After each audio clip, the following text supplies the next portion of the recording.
పెద్దలరా మిత్రులరా అందరికీ నమస్తే. నేను గరిడేపల్లి సత్యనారాయణ, న్యూ లక్ష్య ఆర్గనైజేషన్.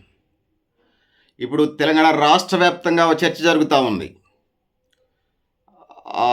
హైదరాబాద్ సిటీలో జరిగే జూబ్లీ హిల్స్ ఎన్నికల మీద రోజు నిరంతర చర్చ జరుగుతూ ఉంది.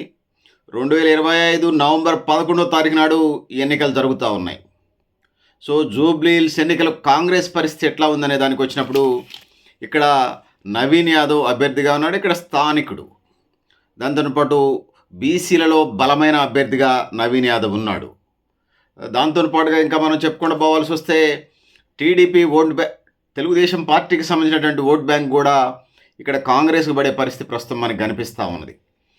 సో దాంతో పాటు ఇంకా ప్రచారంలో ఏదైతే ఉందో, ప్రచారంలో సీఎం అంటే తెలంగాణ రాష్ట్ర ముఖ్యమంత్రి రేవంత్ రెడ్డి గల్లీ గల్లీకి తిరుగుతూ ఒకవైపు కేడర్ని ఉత్సాహపరుస్తూ, రెండవ వైపు ప్రజలకి మేము అధికారంలోనూ ఇంకా 3 ఏళ్ళు అధికారంలోకి ఉంటాం, సో అందుకోసం మీకు ఖచ్చితంగా ఏమైనా చేస్తామని పబ్లిక్ కూడా ఇంటరాక్ట్ అవుతూ ఆ విధంగా ప్రజల మనసును చూరుకునే ప్రయత్నం చేస్తున్న పరిస్థితి మనం చూస్తూ ఉన్నాం. దాంతోపాటు ప్రభుత్వ పథకాలకు సంబంధించి సన్నబియ్యం ఇస్తున్నామని, రేషన్ కార్డులు ఇస్తున్నామని, ఇందిరమ్మ ఇళ్ళు ఇస్తున్నామని, ఆర్టీసీ బస్సుకు సంబంధించి మహిళలకి ఫ్రీగా ఫ్రీ బస్ పాస్ ఇస్తున్నామని, ఆడబిడ్డలకు సంబంధించి ఇంకా ఇతర ప్రభుత్వ పథకాలు వాళ్ళు చేసేటువంటి దాన్ని గల్లీ గల్లీకి తీసుకువెళ్ళి ఆ విధంగా ప్రజల్ని తమ పార్టీ వైపు, తమ అభ్యర్థి కాంగ్రెస్ అభ్యర్థి నవీన్ యాదవ్ వైపు తిప్పుకునే ప్రయత్నం చేస్తూ ఉన్నారు. ఇంకా దాంతో పాటు తుమ్మల నాగేశ్వరరావు, పొన్నం ప్రభాకర్ వీళ్ళతోని మొదటి నుంచి చేశారు. సహజంగానే తుమ్మల నాగేశ్వరరావు అక్కడ ఉన్నటువంటి కమ్మ సామాజిక వర్గంతో ముందే ముఖ్యమంత్రిని కలిపి ఎన్టీఆర్ స్టాట్యూ పెట్టించడంలో కానీ, కమ్మ సామాజిక వర్గం ఓట్లు ఈ ఎన్నికల్లో కాంగ్రెస్ పార్టీకి వేసి వాళ్ళు కొన్ని డిమాండ్స్ అడిగారు. సీఎం సాక్షాత్తు ఆ మీటింగ్లో వాళ్ళకి సంబంధించిన పాజిటివ్గా స్పందించినటువంటి సందర్భం చూస్తున్నాం. ఆ విధంగా జూబ్లీ హిల్స్ ఎన్నికలకు సంబంధించి, ఉప ఎన్నికలకు సంబంధించి కమ్మ సామాజిక వర్గం ఓట్లు కూడా అటు పడే పరిస్థితి కనపడతా ఉంది.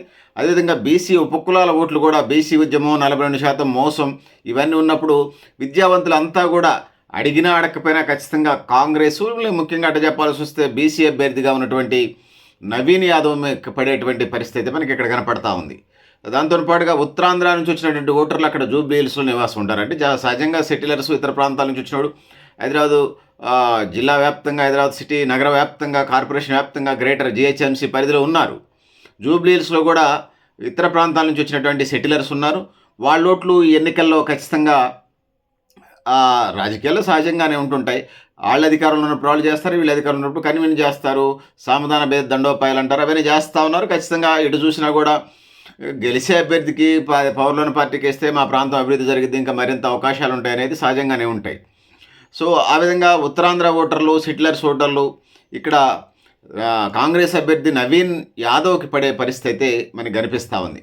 దాంతోపాటు గత ఎన్నికల్లో నవీన్ యాదవ్ ఎంఐఎం అభ్యర్థిగా మాగంటి గోపీనాథ్ మీద, సమీప అభ్యర్థిగా మాగంటి గోపీనాథ్ మీద 9,000 ఓట్ల మెజార్టీతోనే ఓడిపోయాడు.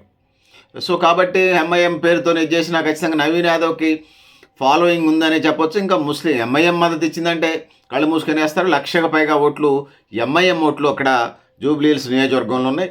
బీసీల మద్దతు ఉన్నది, అదేవిధంగా అపరిస్తున్నది. దాంతో పాటుగా క్రిస్టియన్ ఓటర్స్ కూడా నవీన్ యాదవ్ కేసే పరిస్థితి సహజంగానే దేశంలో, కేంద్రంలో అది సాక్షాత్తు ఎంపీ, కేంద్ర మంత్రి అయినటువంటి కిషన్ రెడ్డి, మాజీ రాష్ట్ర అధ్యక్షుడు, బీజేపీ పార్టీ రాష్ట్ర అధ్యక్షుడు, సికింద్రాబాద్ సెగ్మెంట్ పరిధిలో ఉన్నది. అది ఈ క్రమంలో ఏదైతే ఉన్నదో, ఈ క్రమంలో మనం చూసుకున్నప్పుడు సహజంగానే వాళ్ళు కేంద్రంలో కానీ రాష్ట్రంలో కానీ కొద్ది కాంగ్రెస్తో ఫ్రెండ్షిప్ ఉండదు. క్రిస్టియన్ సమాజ వర్గానికి కానీ ముస్లిం సమాజ వర్గాలకి వాళ్ళు సహజంగానే కాంగ్రెస్కి వేసే పరిస్థితి కనపడతా ఉంది. బీఆర్ఎస్ అంతర్గత పొత్తులు, బీజేపీ బీఆర్ఎస్ అనే పొత్తులలో ఏం జరిగిందో చూడాల్సిన అవసరం అయితే ఉంది. కానీ ఈ సమీకరణలతో కాంగ్రెస్కు మార్జిన్ మనకి కనపడతా ఉంది. అదేవిధంగా అజరుద్దీన్ని మంత్రివర్గంలో తీసుకోవటం ఒకటి ఇదిగా కనపడుతుంది. అజరుద్దీన్ని మంత్రివర్గంలో తీసుకోవటం వల్ల ముస్లిం సమాజ వర్గంపై తిరగబడిసేదే ఉండదు, కానీ సహజంగానే క్యాస్ట్ ఫీలింగ్ ఉంటుంది సమాజం అన్న తర్వాత. సో మనోడికి ఇచ్చారనే ఫీలింగ్ ఉండదు, అది కొద్దిగా ఎంతో కొంత పర్సెంటేజ్ ఆఫ్ ఓట్స్ని కొల్లగొడుతుంది. అది కూడా ఇప్పుడు కాంగ్రెస్ పార్టీకి పెచ్చంగా మనకి కనపడతా ఉంది. వీటితో పాటు ఇతర వాళ్ళు కాంగ్రెస్ చేయబోయే భవిష్యత్తుకు సంబంధించి అనేక విషయాలు మనకు చెప్తా ఉన్నారు.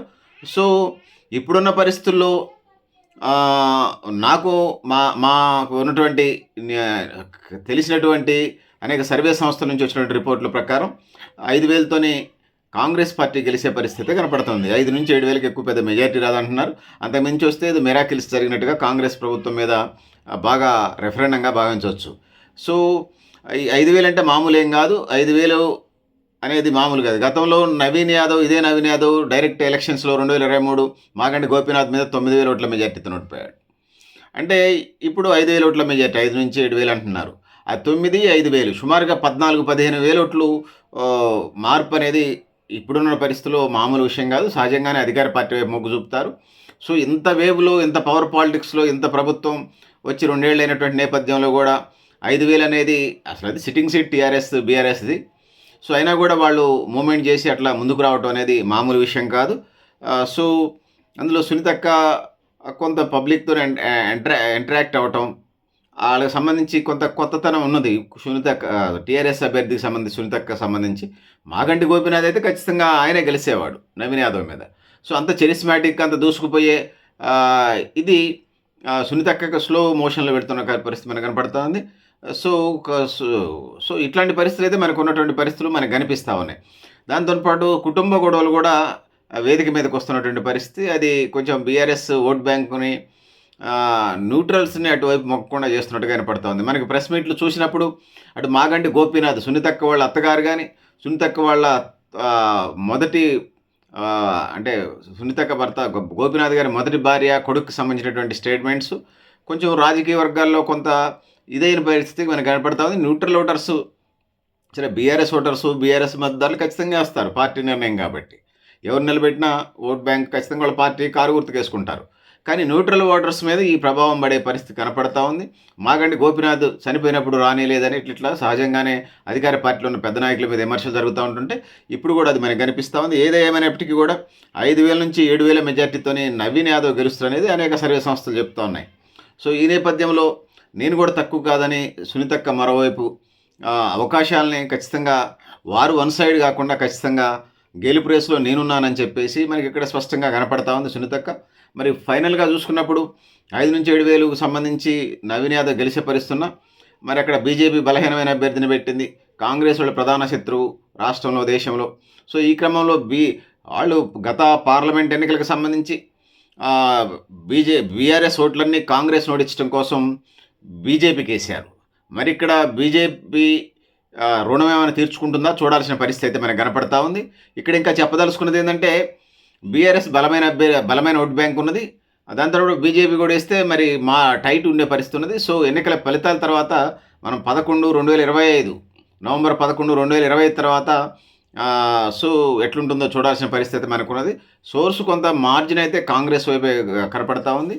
సో ఎంత ప్రభుత్వం ముఖ్యమంత్రి, సాక్షాత్తు ముఖ్యమంత్రి మామూలుగా అంత స్థాయిలో తిరగటం అనేది మామూలు విషయం కాదు. జనరల్గా ముఖ్యమంత్రి ఇన్ఛార్జీలకు అప్పచెప్పి చేస్తారు చాలా సీరియస్గా. అందులో ఇంకోవైపు కాంగ్రెస్ కొంచెం జంట నగరాల్లో కానీ హైదరాబాద్, రంగారెడ్డి జిల్లాల్లో వీళ్ళు ప్రభుత్వాన్ని ఫామ్ చేసినా వాళ్ళు సరైన ప్రాతినిధ్యం లేకపోవటం, వాళ్ళు ముఖ్యమంత్రి చాలా సీరియస్గా తీసుకున్నాడు. ఆ ప్రాంతానికి సంబంధించి వాళ్ళ అభివృద్ధి పథకాలకు సంబంధించి కానీ, వాళ్ళ రిప్రజెంటేషన్స్ కానీ, వాళ్ళ ప్రతినిధుల కార్యకలాపాలు ముఖ్యమంత్రికి సహజంగానే ఉంటాయి. హైదరాబాదు జిల్లా రాష్ట్ర హెడ్ క్వార్టరు, రాష్ట్ర రాజధానిగా ఉంది. అక్కడ ప్రాతినిధ్యం తక్కువ ఉంటే కొద్దిగా ఇబ్బందిగా ఉంటుంది. అందుకోసం వాళ్ళు అన్ని రకాల ప్రయత్నాలు చేస్తున్నటువంటి పరిస్థితి మనకు కనపడుతుంది.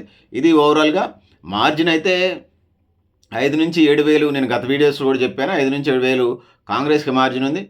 బీజేపీ డమ్మీ అభ్యర్థిని పెట్టారన్నారు కాబట్టి అంత ఈజీ అయితే కాదు. నవీన్ యాదవ్కి సంబంధించి సునీతక్క ఎవరైతే ఉన్నారో మాగంటి గోపీనాథ్ గారి భార్య, తనకు కూడా విజయావకాశాలు ఉన్నాయి. అంటే మిరాకిల్స్ జరిగితే బీఆర్ఎస్ గెలిచే పరిస్థితి కూడా మనకి ఇక్కడ కనపడుతుంది. పెద్దలారా, మిత్రులారా, ఇది పరిస్థితి. మీరు కూడా మీ అభిప్రాయాన్ని కామెంట్ బాక్స్లో రాయని తెలియజేస్తూ, నేను గరిడేపల్లి సత్యనారాయణ, న్యూ లక్ష్య ఆర్గనైజేషన్. ఇది కిషన్ రెడ్డి గారి సికింద్రాబాద్ పార్లమెంటు పరిధిలో ఉన్నటువంటి 7 అసెంబ్లీ స్థానాల్లో జూబ్లీ హిల్స్ ఒకటి. సో అందుకోసం మరి కిషన్ రెడ్డి ఏ పద్ధతిలో చేస్తున్నాడో, మరి భవిష్యత్తు తన కార్యాచరణ, బీజేపీ కార్యాచరణ, మరి పైనుంచి ఇన్స్ట్రక్షన్స్ ఏమొచ్చినాయి అనే దానిపై మీద కూడా ఈ జూబ్లీ హిల్స్ గెలుపు ఓటములు ఆధారపడి ఉంటాయి. 100% బీజేపీ ఓట్లు బీఆర్ఎస్కి వేస్తే కాంగ్రెస్ గెలుస్తుందని మనం చెప్పలేము. సో ఇది పరిస్థితి.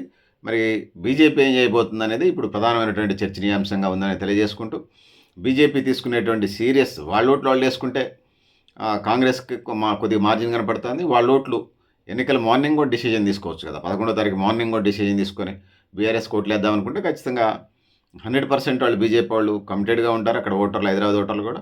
వేసినప్పుడు బీఆర్ఎస్‌కి కూడా సోర్సెస్ లేకపోలేదని చెప్తా ఉన్నాం.